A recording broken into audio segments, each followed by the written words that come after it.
여러분들과 함께 복음의 시작이라는 제목으로 함께 말씀의 은혜 나누도록 하겠습니다. 이 말씀을 나눌 때 크신 하나님의 은혜가 저와 여러분 가운데 가득히 임하시기를 주의 이름으로 축원합니다.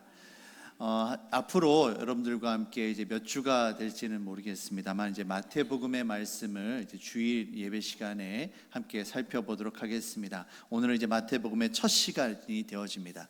마태복음은 예수님의 제자 마태가 예수님께서 행하셨던 그 능력과 그 말씀들을 기록한 복음서입니다. 복음서라는 말은 이 말씀을 듣고 당신들도 나처럼 예수님을 믿기를 원합니다 라는 의미로, 그런 목적으로 이것을 쓴 것이 되어지죠. 마태는 예수님을 만나기 이전에 세리였습니다.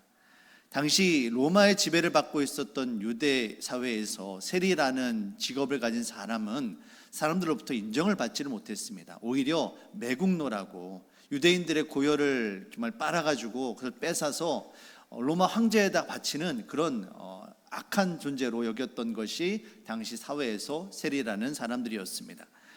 마태는 결코 사람들에게 환영받지를 못했죠. 오히려 미움과 증오의 대상이었습니다. 그런데 그런 마태가 예수님을 만나고 예수님의 제자가 된 겁니다. 구원받아서 하나님의 백성이 된 거예요. 너무 좋았습니다.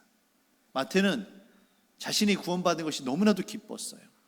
그래서 나를 향하여 손가락질하던 그 유대인들을 사랑하는 마음이 마태 안에 가득히 일어나게 되었고요. 당신들도 나처럼 예수님을 믿어서 나와 같은 예수님의 제자가 되어져서 하나님의 은혜를 누리기 원한다, 그런 의미로 이 마태복음을 유대인들을 위해서 쓰게 되어집니다. 마태는 이처럼 유대인들을 향하여 내가 만난 그 예수님이 우리가 그토록 오랜 시간 기다려왔던 구약에 예언되었던 바로 그 메시아다, 아브라함의 자손 다윗의 자손으로 오시리라 예언되었던 그분이 바로 내가 만난 예수님이고 그분이 바로 그리스도이시다, 이것을 보여주고 싶어서 오늘 성경을 쓰게 되어진 겁니다. 그래서 오늘 본문 마태복음 1장 1절의 말씀을 보시면 이렇게 시작이 됩니다. 아브라함과 다윗의 자손 예수 그리스도의 계보라. 마태는 예수님의 계보, 곧 족보를 통해서 예수님께서 아브라함의 자손이고 다윗의 자손이고 그래서 마침내 그리스도가 되시는 것으로, 메시아가 되시는 것을 보여주고 싶었던 겁니다. 오늘 본문에 기록되어 있는 예수님의 족보, 그 계보는요 그냥 적힌 게 아닙니다. 마태가 정말 심혈을 기울여서 이 족보를 읽으면서 사람들이 정말 예수님이 그리스도이시구나, 그리고 나 또한 예수님을 믿어서 이 족보에 기록된 사람들처럼 영광스러운 그 이름의 생명책에 내 이름이 기록되어지고 나도 하나님 나라 백성이 되기를 원합니다 라는 그런 고백이 나올 수 있도록 마태가 치밀하게 예수님의 족보를 기록을 하게 되어진 겁니다. 마태는요 먼저 오늘 본문을 보시면 크게 세 부분으로 나뉘어집니다. 유대인들에게 있어서 자신의 민족의 시작이라고 여겨지는 이 아브라함 때부터 시작해서 다윗까지 14대를 기록을 하고 있고요. 그 다음에 다윗부터 시작해서 바벨론 포로기까지, 이때가 또 14대가 됩니다. 그리고 포로기에서 돌아와서 예수님께서 태어나시길 때까지 이때 또 14대가 되어지는데, 이것을 의도적으로 마태는 끊어서 3번 기록을 하고 있죠. 17절 말씀을 보시면 그런즉 모든 대수가 아브라함부터 다윗까지 14대요 다윗부터 바벨론으로 사로잡혀 갈 때까지 14대요 바벨론으로 사로잡혀 간 후부터 그리스도까지 14대더라. 이 14라는 숫자가 유대인들에게는 좀 특별한 의미가 있는 숫자입니다. 마태는요 유대인들의 그 예수님의 족보 가운데 이 세 세대로 나누어서 꼭 14대로 이것을 세 개의 시대로 구분을 해서 기록을 하고 있는데, 실제로 이스라엘의 역사를 살펴보시면 이 포로기 때 다윗과 바벨론 시대, 그리고 바벨론에서 예수님의 시대 가운데 실제로 있었던 왕의 이름이 3명이 빠진 것을 알 수가 있습니다. 그러니까 14이 아니라 15 또는 16인 거예요. 그런데 그 왕들이 어떤 왕들이었느냐면 하나님 앞에 거룩하게 믿음을 지키는 왕들이냐? 아니었습니다. 우상을 섬기고요, 죄악을 범하고요, 정말 악한 왕들이었습니다. 그리고 그 통치 기간도 아주 짧아요. 그래서 이 사람들을 정말 유대인의 왕이다라고 인정할 수 있느냐, 이런 논란의 소지가 많은 겁니다. 근데 그런 사람들을 빼면서 마태는 14대로 이것을 세 시대로 구분해서 기록을 하고 있다는 겁니다. 이 14이라는 숫자는요, 다윗을 상징하는 숫자입니다. 우리나라 한글에는 그런 이 철자에 숫자가 연결되어 있지는 않습니다만, 히브리어나 영어나 라틴어나 이런 서양의 문자들을 보시면 그 고유한 알파벳에 연결되어 있는 숫자들이 있습니다. 히브리어 다윗이라는 숫자를 풀어서 그 숫자들의 알파벳에 있는 숫자들 모두 다 더하면 14이 됩니다. 그 14은 왕을 뜻하는 거죠. 그래서 이 14대로 세 개를 구분을 하고 있는데, 세 번은 반복이고요, 또 강조의 의미가 있습니다. 그래서 이 마태는 아브라함과 다윗의 자손으로 오신 예수님이 다윗의 후손으로 왕으로서 이 땅에 오신 것을 강조하기 위해서 치밀하게 기록을 하고 있는 거죠. 일부러 거기에 있는 왕들의 이름을 빼면서까지 말입니다. 그런데 이처럼 마태가 정말 주의를 기울여서 치밀하게 기록을 한 예수님의 족보에 조금 이상한 점이 있습니다. 보통 족보는 누가 누구를 낳고 누가 누구를 낳고 하는데, 이 누가 누구에 해당되는 사람들이 대부분 남자들입니다. 아버지가 아들을 낳고 아버지가 아들을 낳고 이렇게 보통 되어 있죠. 보통은 여성들은 결혼을 하게 되어지면, 특히 유대 사회에서는 남편의 집안에 속하게 됩니다. 그래서 아무리 박씨 집안에서 태어났다 할지라도 결혼을 하게 되면 이 사람은 이제 이씨 집안이 되는 거예요. 그러다 보니까 족보에는 그것을 기록하지 않습니다. 그래서 대부분에는 남성 중심의 사회에서는 족보를 기록할 때 남성만 쓰게 되어 있습니다. 더군다나 유대 사회에서는 여인들은, 죄송합니다만, 온전한 인격으로 남성과 동등한 관계로 이렇게 인정을 받지를 못했습니다. 그래서 사람의 수를 셀 때도 여성들은 빼고 남자들만 셌거든요. 그래서 여성들의 이름을 거론한다는 것이 사실 그렇게 자연스러운 일은 아닙니다. 그런데 그 이름들이, 여인의 이름들이 예수님의 족보에 기록이 되어 있다는 겁니다. 그것도 한 사람이 아니라 5명이 기록이 되어 있습니다. 자, 3절 보시면 유다는 다말이라는 이름이 처음 나오고요, 5절에 라합에게서 또는 룻에게서 2명의 여인이 더 추가해 있습니다. 6절 우리아의 아내가 여러분 누구일까요? 밧세바죠. 밧세바가 여기 기록되어 있습니다. 마지막 16절에 또 예수님의 어머니 마리아가 또 나옵니다. 모두 다 5명의 여인들이 예수님의 족보에 기록이 되어 있다라는 거예요. 마태가 실수로 이렇게 여인들의 이름을 기록하지는 않았을 겁니다. 마태가 여인들의 이름을 여기에 기록한 데는 특별한 의도가, 어떤 목적이 분명히 있다는 것이죠. 그 이유가 무엇일까요? 그것을 통해서 오늘 함께 은혜를 좀 나누도록 하겠습니다.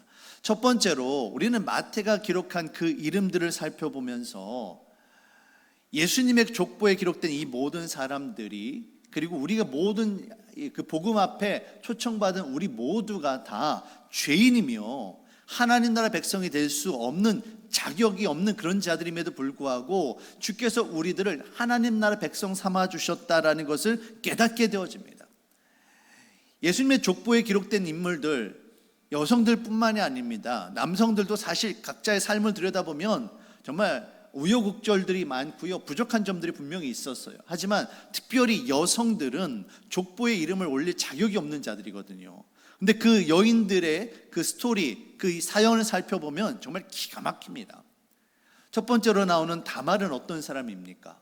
자신의 시아버지와 관계를 가져서 그 가운데 자녀를 얻은, 오늘날 우리들의 윤리 개념으로 이야기한다면 근친 상간의 죄를 범한 그런 여인입니다. 5절에 나오는 라합은 어떻습니까? 가나안 여인이고요, 이방 민족입니다. 더군다나 그 직업이 기생이었고요, 우리가 창녀라고 부르는 그런 존재였습니다. 5절에 나오는 룻은 이방 여인이고요, 과부였고요, 더 심각한 것은 이 여인이 모압 여인이었다라는 겁니다. 모압 족속과 이스라엘 백성들은 앙숙입니다. 그래서 성경에서는요, 모압을 죄송합니다만 약간 뭐라고 할까요? 악한 존재, 사단의 자녀들, 이런 개념으로 치부를 하고 있어요. 그래서 모압 백성들과 결코 가까이 하지 말아라 성경은 이야기합니다. 신명기 23장 3절의 말씀을 보시면 이렇게 기록이 되어 있습니다. 모압 사람은 여호와의 총회에 들어오지 못하리니, 여호와의 총회는 한마디로 하나님 나라 백성입니다.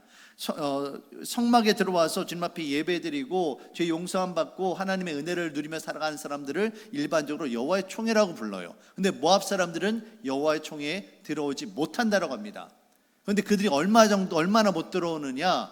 그들에게 속한 자는 10대뿐 아니라 영원히 여호와의 총회에 들어오지 못하리라.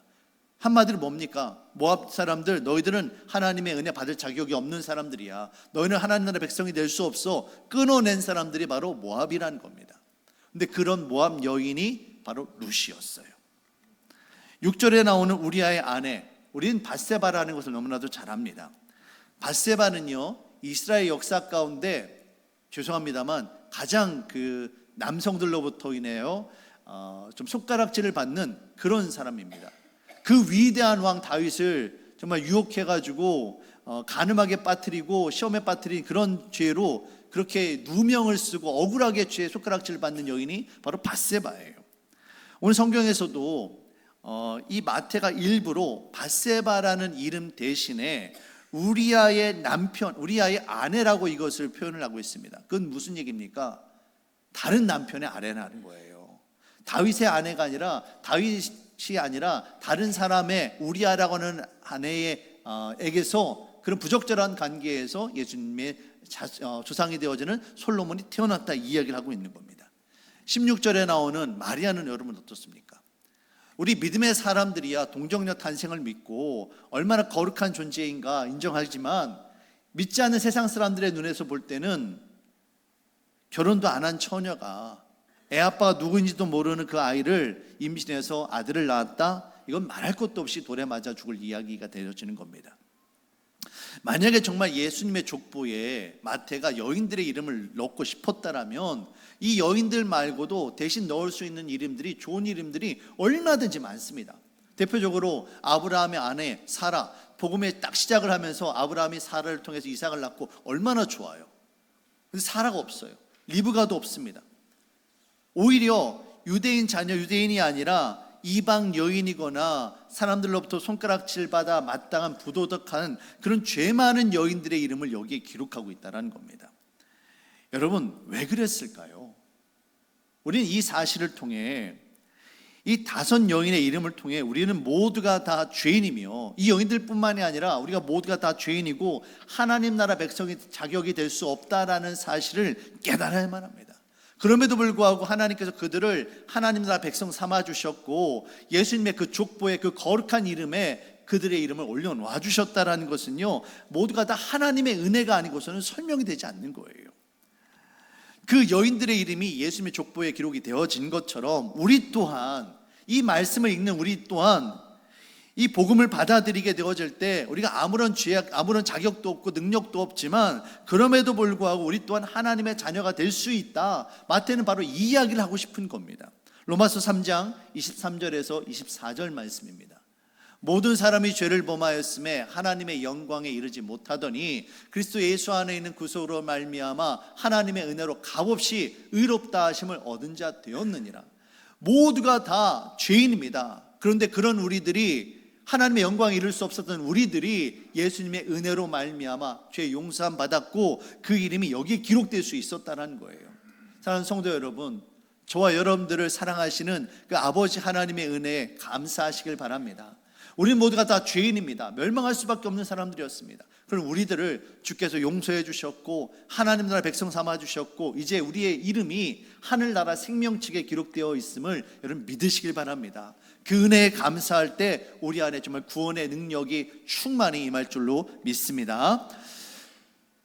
하나님께서 이 여인들에게 은혜를 베풀어 주셨고 이 여인들이 예수님의 족보에 이름이 기록될 수가 있었어요. 그런데 모든 죄인들이, 모든 그런 뭐라고 할까요? 좀 사연에 있는 사람들이 다 예수님의 이름에 족보에 이름이 올라갔느냐? 그건 아니었다는 것이에요.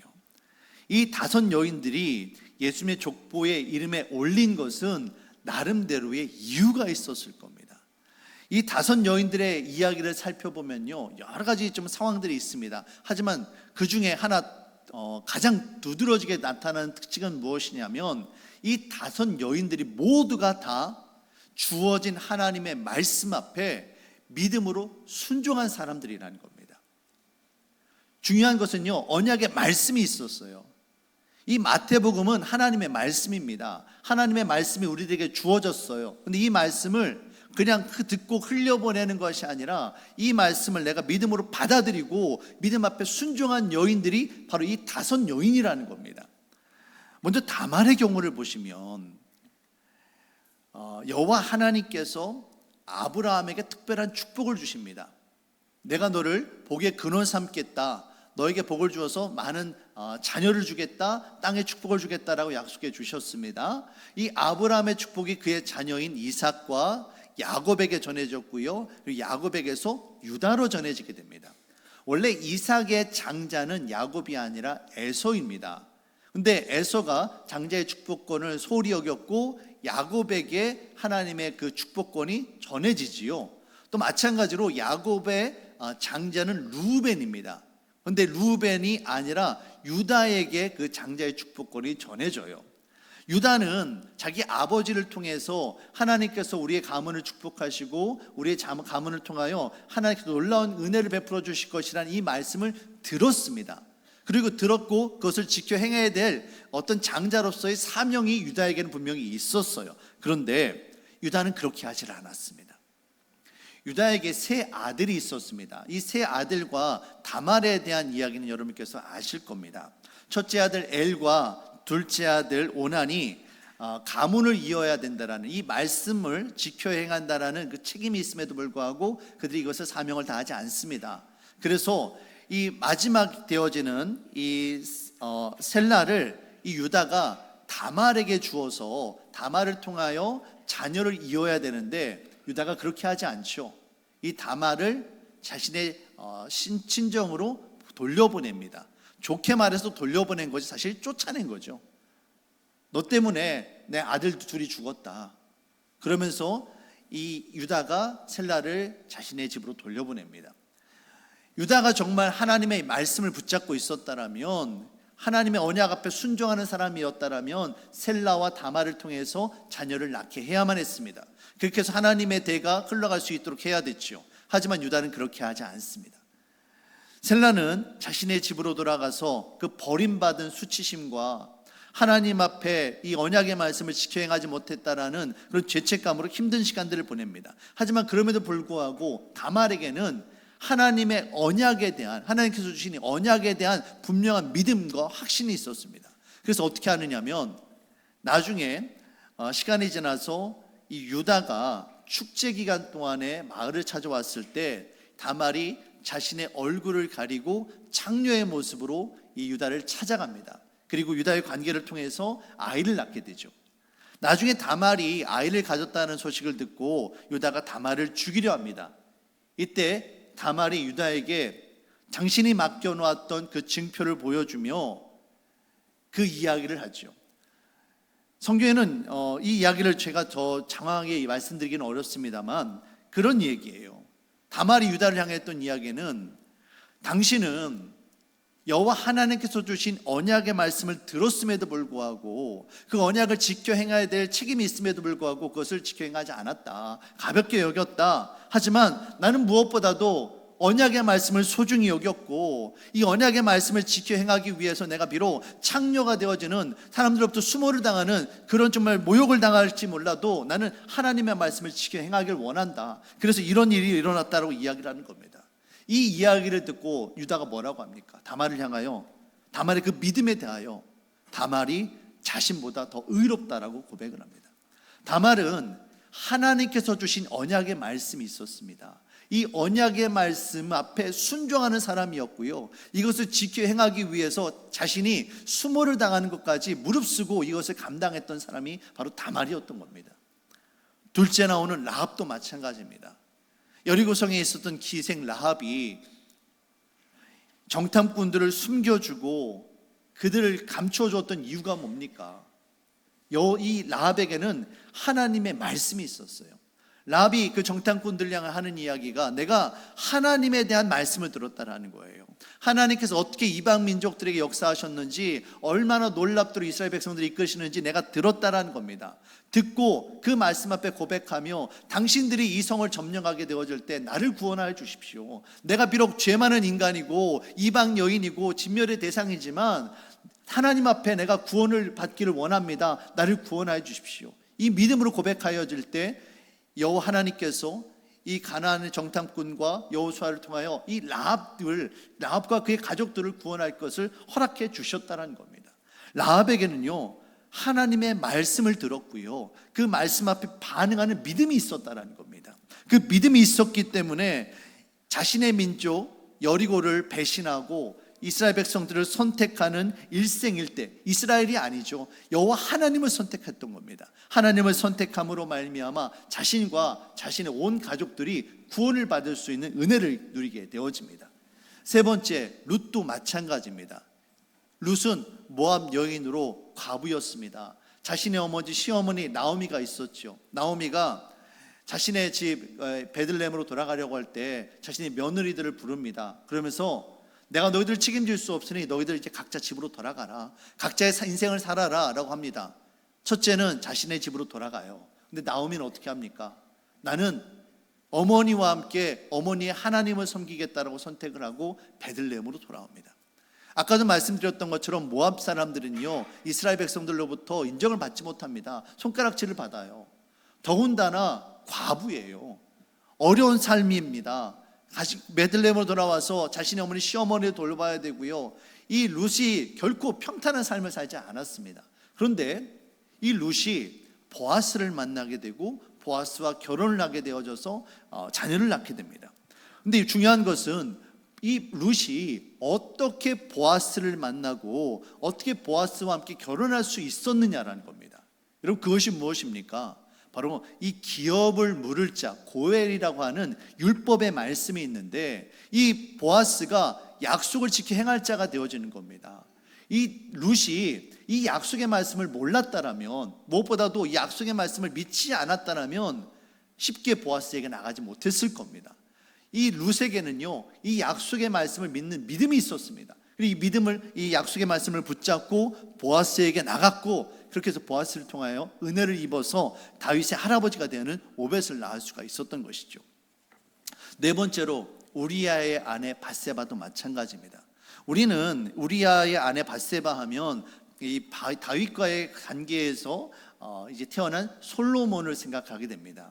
솔로몬 이전에, 그런데 사실 이 다윗과 밧세바에서 사이에서 태어난 그 간음의 죄로 태어난 아이는 솔로몬이 아닙니다. 다른 아이예요. 이 아이는 하나님께서 허락하지 않으셔서 일찍 죽게 되어집니다.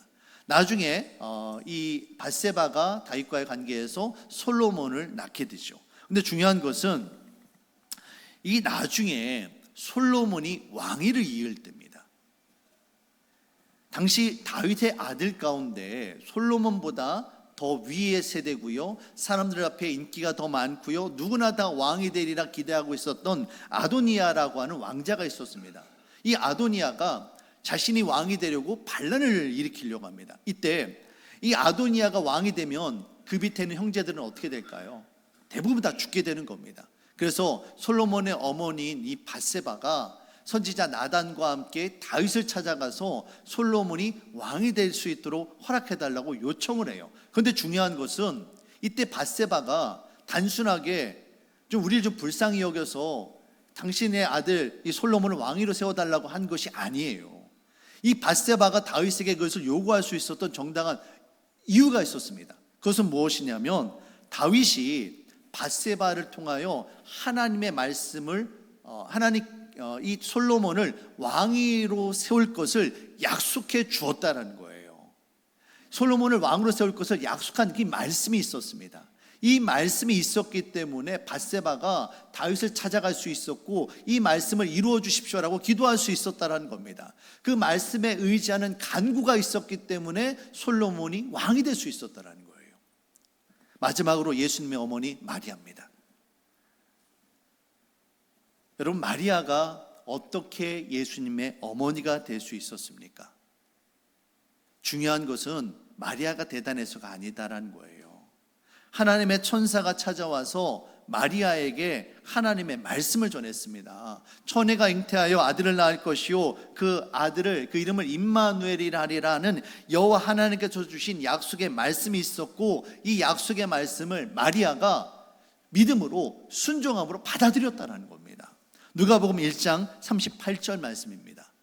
마리아가 이르되 주의 여종이오니 말씀대로 내게 이루어지이다. 말씀대로 내게 이루어지리다. 이것이 바로 마리아의 믿음이었고요, 마리아뿐만이 아니라 지금까지 거론되었던 5명의 여인들 모두가 다 말씀을 붙잡고 말씀이 내 삶 가운데 이루어지기를 원한다라고 고백하는 믿음의 사람들이었다는 겁니다. 사랑하는 성도 여러분, 오늘 저와 여러분들의 삶 가운데에도 이와 같은 믿음이 있기를 주의 이름으로 축원합니다. 무엇보다도 여호와 하나님께서 우리에게 주신 이 약속의 말씀이, 비록 우리들은 연약하고 그 은혜를 받아 누릴 자격이 아무것도 없지만 그럼에도 불구하고 믿음으로 순종하게 되어질 때 그 약속의 말씀이 우리들의 삶 가운데 성취되어지고 하나님 나라 백성이 되어지는 그 은혜를 누릴 수 있음을 여러분 믿으시길 바랍니다. 하나님께서 주신 그 언약의 축복은 아브라함으로부터 시작해서 다윗에게까지, 다윗에서부터 예수님에게, 그리고 예수님에서부터 마태를 비롯한 제자들과 저와 여러분들에게 이어지게 되어진 겁니다. 이 언약의 말씀을, 이 축복의 말씀을 믿음으로 받아들이는 자는 누구든지 구원을 받게 될 것이며 하나님의 자녀가 된 권세를 누리게 될 것이다. 이게 바로 마태가 오늘 이야기하고 싶은 겁니다. 마태복음 4장 19절 말씀을 보시면 예수님께서 제자들을 부르십니다. 그리고는 이렇게 말씀하시죠. 나를 따라오라, 내가 너희를 사람을 낚는 어부가 되게 하리라 말씀하십니다. 예수님의 제자들은요, 공부를 많이 한 석사, 박사가 아니었습니다. 돈이 많거나 지위가 높거나 사회적으로 정말 실력 있고 장래가 촉망되는 그런 사람들이 아니었어요. 그냥 어부였습니다. 평생 바닷가에서 고기를 잡는 그런 어부였습니다. 배운 것도 가진 것도 사람들로부터 인정받지 못하는 그런 사람이었습니다. 마태 세리였다니까요. 사람들로부터 손가락질 받는 사람들이었다니까요. 그런데 그런 사람들 향해 예수님께서 뭐라고 말씀하시는 겁니까? 나를 따라와라, 나를 믿어라, 그럼 내가 너희를 사람을 낚는 어부로 되게 하리라. 이와 같은 주님의 말씀이 있었고 그 말씀 앞에 믿음으로 순종했기 때문에 제자가 될 수 있었고 하나님의 나라가 확장될 수 있었다. 이게 바로 마태가 우리에게 하고자 하는 이야기입니다. 오늘 마태가 믿음의 5 여인들을 위해서 하고자 하는 이야기는 바로 자기 자신의 이야기입니다. 예수님의 족보에 이 5 이름이, 여인들의 5 이름이 당당하게 이 이름을 기록한 것은 예수님의 복음 앞에 어느 누구도 제외가 없다라는 겁니다. 누구나 다 들어올 수 있다는 거예요. 근데 중요한 것은 그것을 말씀을 붙잡고 믿음으로 순종하는 자, 그들은 누구나 다 들어올 수 있다는 겁니다. 이 여인들을 봐라. 당신들보다 못하면 못했지 나은 인생이 과연 어디에 있느냐. 그런 여인들도 예수님의 족보에 이름을 올라갈 수 있었는데 하물며 너희일까 보냐. 낙심하지 말아라, 실망하지 말아라, 말씀 앞에 믿음으로 나아가라. 그리하면 하나님께서 너희들을 하나님 나라 백성 삼아 주실 것이다. 이것이 바로 마태복음의 시작에서 저와 여러분들에게 주시는 하나님의 말씀임을 여러분 깨달으시길 바랍니다. 사랑하는 성도 여러분, 주님의 말씀에는 분명한 능력이 있습니다. 우리 하나님의 말씀을 붙잡고 이 말씀 앞에 순종하며 나아갈 때 하나님의 능력은 반드시 저와 여러분들의 삶 가운데 임하게 되어질 것입니다. 진정한 믿음의 사람들은요, 말씀에 기록된 대로 믿는 사람들입니다. 그리고 믿는 대로 기도하고요, 기도하면 응답될 것을 믿고 살아가는 사람들이에요. 이것이 바로 말씀이 이끄는 삶이 되어지는 겁니다. 단지 말씀을 듣고 그냥 마는 것이 아니라 그 말씀을 붙잡고 그 말씀 앞에 내 인생을 거는 사람, 그 말씀을 붙잡고 정말 생명을 걸고 기도하는 사람, 그의 삶 가운데 하나님의 놀라운 은혜와 능력이 임할 것을 여러분 믿으시길 바랍니다. 언약의 말씀을 붙잡고 기도할 때 반드시 하나님의 능력이, 하나님의 은혜가 우리들의 삶 가운데 임하게 될 것입니다. 오늘 마태복음의 시작 그 첫 번째를 읽으면서 우리에게 주시는 분명한 하나님의 말씀이 있습니다. 이 말씀은 바로 우리들에게 주시는 하나님의 말씀입니다. 말씀을 붙잡고 기도하게 되어질 때 하나님의 은혜가 저와 여러분들의 삶 가운데 임하게 되어질 것입니다. 오늘도 이와 같은 은혜를 누리며 살아가는 저와 여러분들 되시기를 주님의 이름으로 축원합니다. 하나님 주님 참으로 감사합니다. 복음의 시작, 그 마태복음의 시작을 함께 나누며 우리들을 향하신 예수님의 은혜를 함께 생각해 보았습니다.